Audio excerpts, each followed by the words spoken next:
I feel like I always make that face. Oh. Hello, everyone. Welcome back to the Proverbial Masterminds. I'm Dr. Sherry, and this is Erin Harrigan. Hey, everybody. As you can see, I'm in a very different place today. You're in a hotel room there. I tried to blur out my screen, but my version of Zoom is not letting me blur it. So you get all the glory. Here we are. Oh, that's nice. Yes. Anyway, here we are, episode 26 of the Proverbial Masterminds. So listen, if you're new here, let me give you some background. So Dr. Sherry and I started going through the book of Proverbs, a verse a day, last fall. And after a few conversations, which were not only insightful, but also very fun and funny, we had this idea, like, let's go live on this. So we've been going live now. Technically, that was your idea, by the way. Was it? Okay. And so I just went along with it. So by the way, here's the thing. So this is episode 26. That means we're halfway through. We're half a year. Yeah, half a year doing this. Like, how did that even happen? I don't know. So anyway, we're here to share with you just our insights, kind of what the Holy Spirit is bringing up for us as we're reading through Proverbs. We are just two daughters of the King, mining the Master's wisdom. That's right. And we have a lot of fun doing it. So we do. And this is, by the way, this is in full transparency. This is one of those episodes, like a lot of the times when Erin and I are reading through stuff, Erin will think, oh, this is really good. This is making me think of this. And then sometimes there's not really a whole lot that it makes us think of. And we read it. And sometimes what comes from that is from just us showing up and having a conversation about it. So that's what's going to happen today. We do not come into this with any preconceived ideas or plans about what the show is going to be about. So I think one of the best ways to handle that is, and what's great about that is that means that you, the viewer or the listener, you're right there with us. Like, right? If you've read it or you haven't read it, it's like surprise. The live, this show is recorded in front of a live audience. Right. We don't know what's going to happen. We don't know what we're going to talk about today. So, but we do know that in reading one proverb a day over the last week, we have read, Proverbs chapter 8, verses 7 through 13. Yes. So I will go ahead and read that.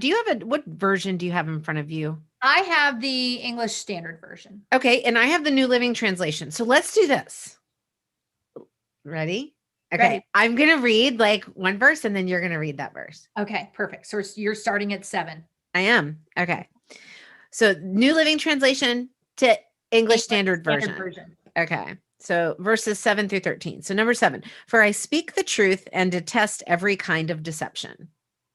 Verse 8, all the words No. Oh, what? Oh, you're going to do the whole thing? No, you're going to read verse 7 in your translation. Okay, never mind. All right, do it again. See?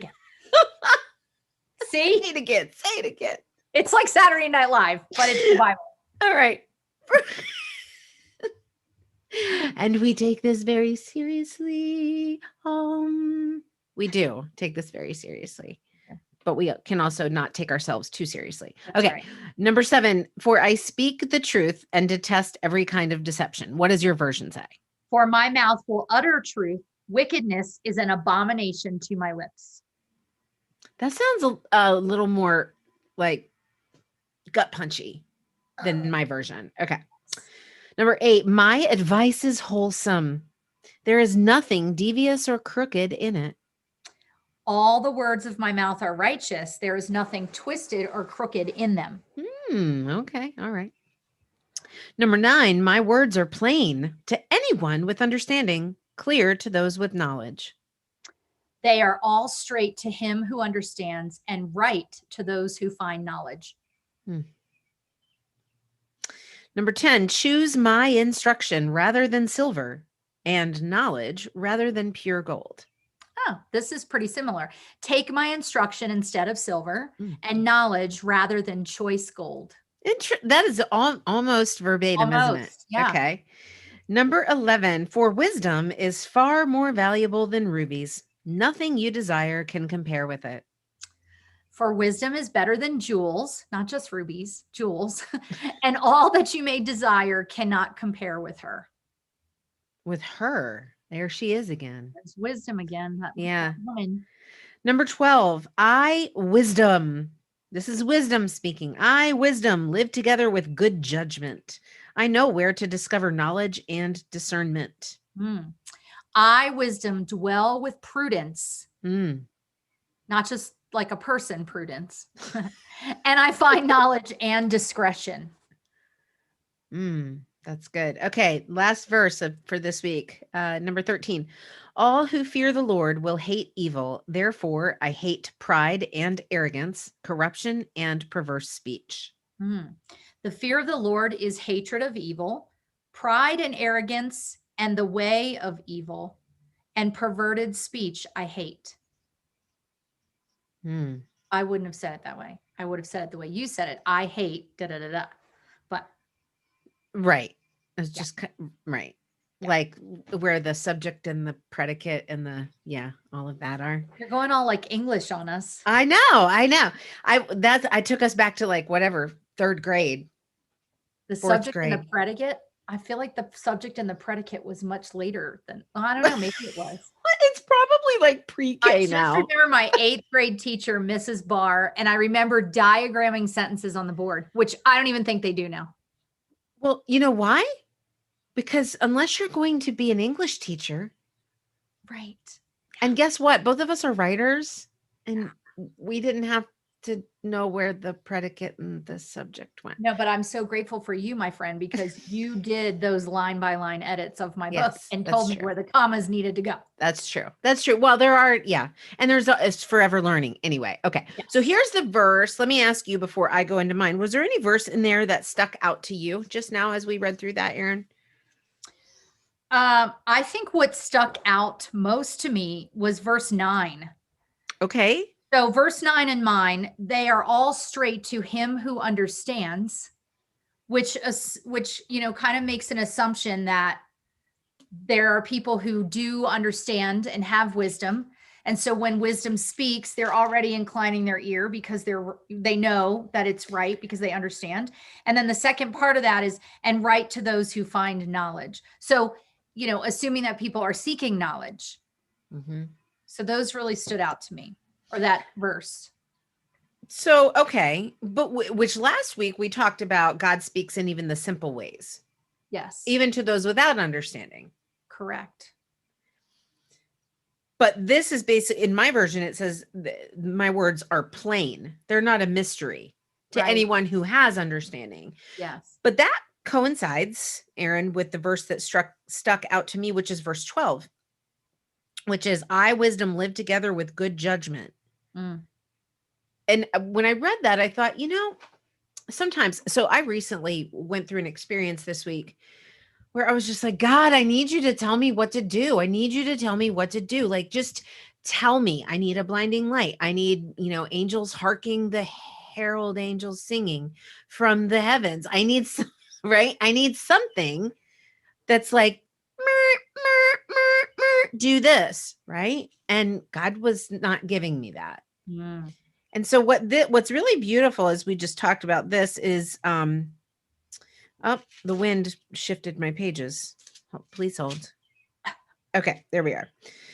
My words are plain to anyone with understanding. So basically, wisdom, like when she was crying out in the square, she's pretty obvious, right? Yes. But obvious doesn't mean that, it means that it's so obvious you might be overlooking it. Right? Yeah, could be. Yeah. Like you're just taking it for granted. You're just assuming that you know it. Well, like, here's a drastic example. So I can be like standing on the edge of a cliff. Literally.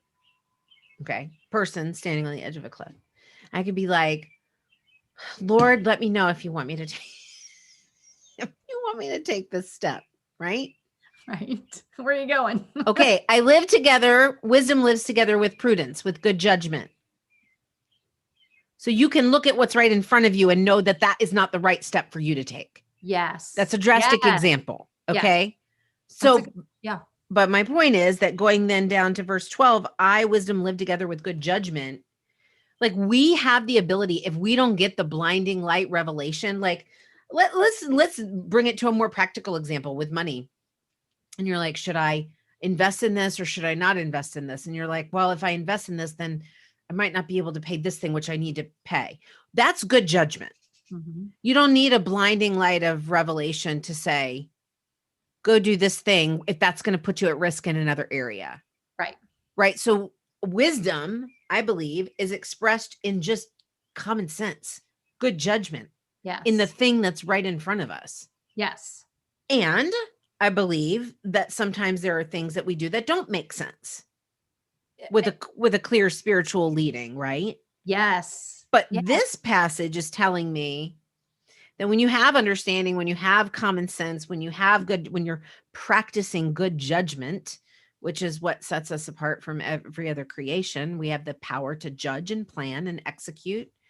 When we're practicing that and not just living willy-nilly and going, God, clean up my mess, right? Like acting with deliberation, acting like we're thinking about the consequences and not just relying on a sign or, like I said, some blinding light.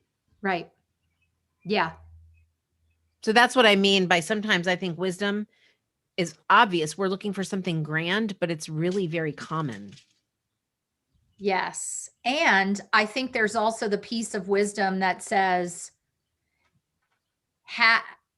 having wisdom to ask the question. So going back to the one example that you gave about like, well, but if I invest in this, then I may not be able to pay that.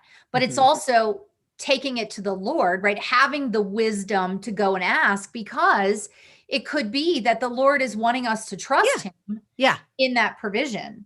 And so I think, I mean, I feel like there's so many facets to wisdom. Yes, some of it absolutely is the common sense. Yeah, for sure. Yeah, well, and so what that tells me is at least from this passage, when it's talking about my words are plain to anyone with understanding, if we're exercising our gift of thinking, of evaluating, of judging, of pros and cons, if we're doing that, and I'm not saying to make the divine scientific, that's not where I'm going with that. I just mean that if we're operating in the design that he created us with, that there are going to be, if wisdom lives with that, if wisdom lives with common sense, then there are going to be things where we don't need to seek wisdom. It's just going to be right there in front of us. That's my point. Agreed. And I think that sometimes we can belabor taking the action that we know to take with our common sense because we want to ask God 15 ways. And God's like, because we don't want to do the thing? Maybe because we don't want to do it, or maybe because we're afraid to do it for whatever reason. And so therefore, like, we don't actually do it, even though common, like the godly wisdom that we have tells us, but we're like, really? Are you sure? And God's like, yeah, I was sure, like the last 15 times you asked me. I mean, he doesn't say that, but I don't imagine that I don't know. We say that. Sometimes I think he's like, just do what I told you to do. Right. Yes. Yeah. Yeah. So I don't know. I mean, I think sometimes it's just that we complicate it too much. Well, we do complicate it. So here's an interesting thing. So I'm sorry, I have fighter jets flying over me right now. Do you hear them? I do hear them. No. Sorry. So there's a book called Who Moved My Cheese? Everybody probably has read this book except for Aaron Harrigan. Because and Sherry Yoder. Okay. Wait, maybe I did years ago. I think I did years ago. So what you're saying about complicating it is so aligned to this. So first of all, if you haven't read it, it's called Who Moved My Cheese, and it probably takes less than an hour to read. I mean, honestly, it really does. But here's the premise, is exactly what you said. The premise is 2 mice and like 2 people are in this maze, and the mice are like, hey, the cheese moved. We got to go find more cheese. And they just, right? But the people are like, why did they move and the people in the book, their names are Hem and Haw. Oh, okay. So they're literally like hemming and hawing over like, well, why did they move the cheese? But what if it comes back? Well, we can't leave where we are because what if it comes back and it's Right. scary out there, right? So we literally Yes, do yes. overcomplicate it. Mhm. That's exactly what you're saying. And I think we do, because I think it's really this interesting conundrum that we have as humans. The Lord has given us free will so that we can make choices. But the double-edged sword of that is that he's given us free will so we can make choices. so then we get in analysis paralysis sometimes, and we overcomplicate it, which, by the way, is why we need wisdom and we need the Lord, because Yeah. left to our own devices, Yeah. literally all hell breaks loose. Right. Right. Well, and I think too, so this just keeps coming up. I mean, in the book of Proverbs, the pursuit of wisdom over the pursuit of what the world says we should pursue. Yes. And it's over and over and over again. I mean, and it's not just in the book of Proverbs, but that wisdom is better than silver, right? Better than the shiny things. It's better than the shiny all things. that you may desire. Right.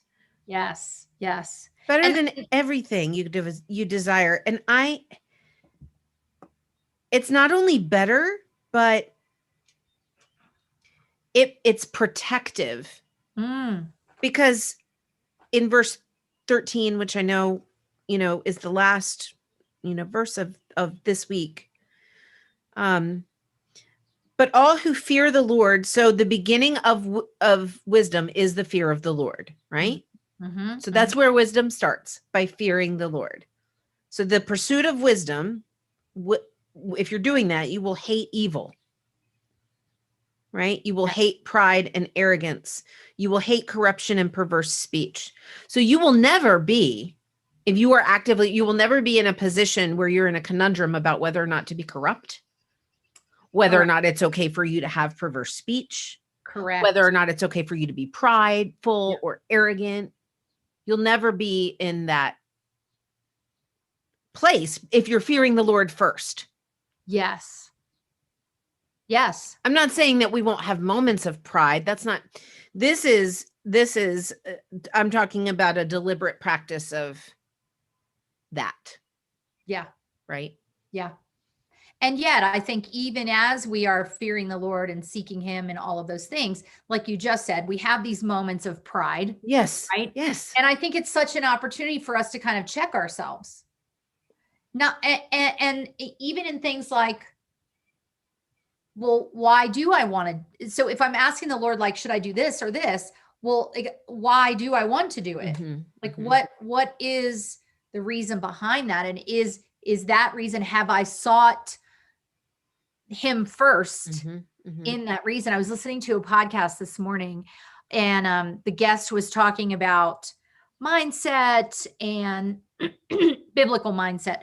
But one of the things that she said that struck me is, she said, I was trying to launch this program or whatever it was. And she said, and I knew that it would glorify the Lord. I knew that it would glorify the Lord.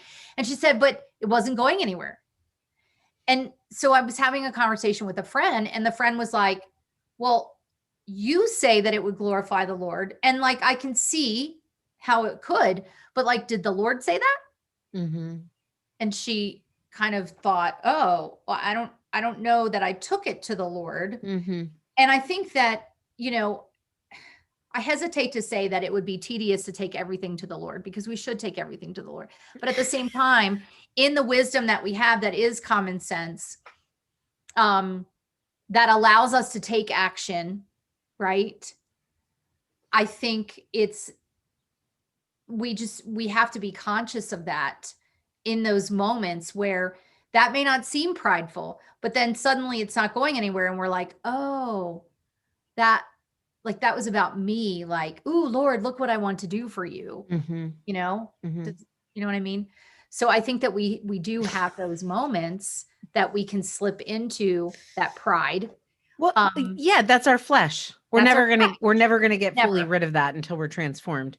No, but the practice of understanding and discretion and valuing that above that which society tells us is important or matters to us. Like, the other day and I, okay. So, how there's like influencers and stuff, right? Yes. On Instagram. What's the number one thing that they promote? I don't know. Especially female influencers. Stuff. They promote stuff, right? I was thinking of a main thing, like, I don't know. What is it? Not like pants or True. cologne like or whatever. Or stuff or whatever. Yeah. Stuff. And mostly stuff associated with beauty. Yes. Like looking good and feeling good and looking good. Living a certain persona. Yeah. And the other day it struck me, I was scrolling through. Okay. I have a confession to make. So if you've never if you've never clicked on Instagram Reels and just started scrolling through them. No, like one day I got lost for like 40 minutes and then I was like, what happened? What just happened there? But like the dances, the shuffles and all, I mean, it's just super fun, I'm like, so I'm at home, like trying to learn how to do it. No, it's never going to happen. But anyway, I was scrolling through and I'm seeing all of these, women with their, I can't even do it, pouty faces, pouty lip faces and they're like magnificent flowing eyelashes that are like spiders. I don't mean to make fun of that, but what it made me think of was how much of our, as people, especially as women, our time is spent in pursuit of the dressing, of the covering, instead of what's driving everything, which is what is on the inside, which is the discretion and the wisdom. And I thought it's obvious to me. So this is where we come back full circle a little bit, that wisdom can sometimes be obvious. I'm not saying those things are wrong, but if my whole life is in pursuit of, to applaud, to uplift that which will burn, that's not prudence. No. That's not judgment. That's just an application of God's word. That is an application. Yes. 100%. That's what his word says. Yes. The things that the moths will eat. What's that? Like it says, I don't remember where rust will destroy. Yes, where rust will destroy, or moths will eat, or, not storing those things up here. Like we're not that. No. Yeah. So, and again, I want to just reiterate something here. This is not us saying that things are bad. No, things are not bad. Money is bad or looking or feeling. No. It's what you attach to them. It's the pursuit, the desire, the identity. Yeah. Right. The love of them. And that's why I think, even when it comes to money, like this is talking about silver and gold. And last week I had mentioned in the book of Ecclesiastes, it says basically, and I've lost my sticky note, it flew off in the wind and then the fighter jets and it went somewhere. No, seriously, they fly. It's like once a month. It's crazy. I don't know what they're doing here in the middle of Pennsylvania. But anyway, it happens like once a month. And it feels like they're taking the roof off the house. Right. So anyway, and so then in the book of Ecclesiastes, where it's like, wisdom and money will get you many things, but only wisdom will save your life. Yes. Right. So like constantly, like we can say, and I've experienced this personally, we could say we have a need for money, but if we are pursuing that first ahead of wisdom, then it's not necessarily wrong. We need money to operate in the world. But if we're pursuing that without the prudence of wisdom, yes, that's going to land us in trouble. Absolutely. Yeah. When you were talking about the influencer piece, it reminded me of, the person that helps me with my social media, she has a friend who's an influencer.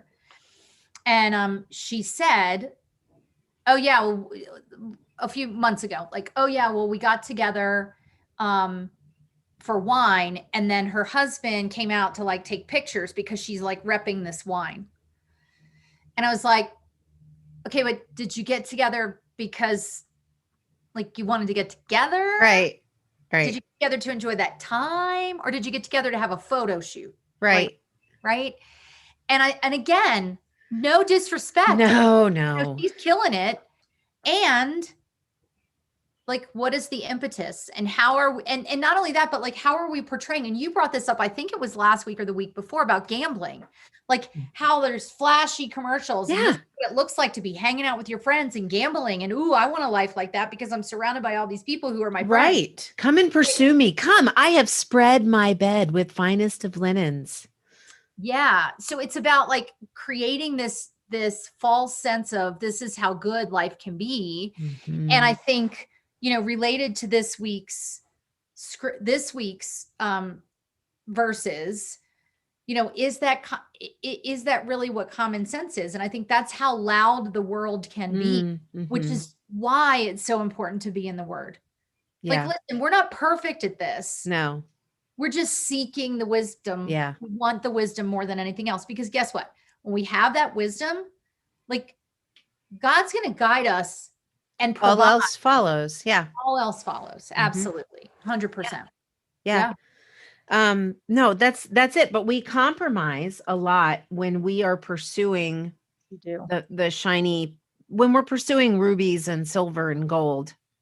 We can compromise our common sense. Yes. Yes. Right? Like, I've seen people buy cars they know they cannot afford Oh, 100% for the status symbol, for the status. Yes. and then they land themselves in trouble. Yep. I've seen people who have a lot of stuff and have no money because they're mortgaged to the hilt. And of course, I've seen a lot of people who have a lot of money and have a lot of stuff. That's not the point. No. The point is that if we're not careful to listen closely to the good judgment, the prudence that the Lord has given us, has granted us with, right? For those of us who are not simple-minded, we talked about that a little bit last couple of weeks, Yep. right? Yep.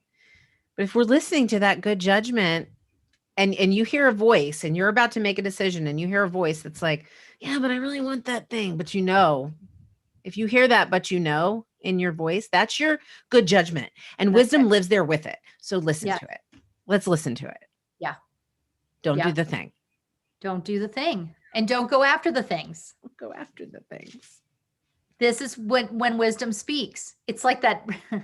When I was in high school, there was a company, E.F. Hutton, and they would say, when E.F. speaks, and everybody would shut up. People listen.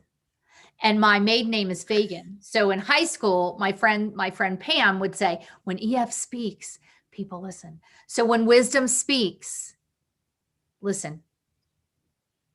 That's it. Word. Word, drop the mic. Thank you, everyone, for joining us. Hey, listen, if you want to join us next week and you want to be prepared, or you have, questions, comments about the next set, you can comment here and say, hey, I have a question about the next 7 verses. Could you address this in the next show? We love that, right? Yeah. Yeah. So do that. But the next 7 verses are 13 through 19. No, we did 13 today. Oh, I'm sorry. 14 through 20. 14 through 20. Proverbs 8, 14 through 20. Yeah. And we'll see you next time. This is really cool. Just to bookend that, first words of that section are common sense, and the last word are justice. So if you're interested in common sense and justice, join us. We'll see you next Friday.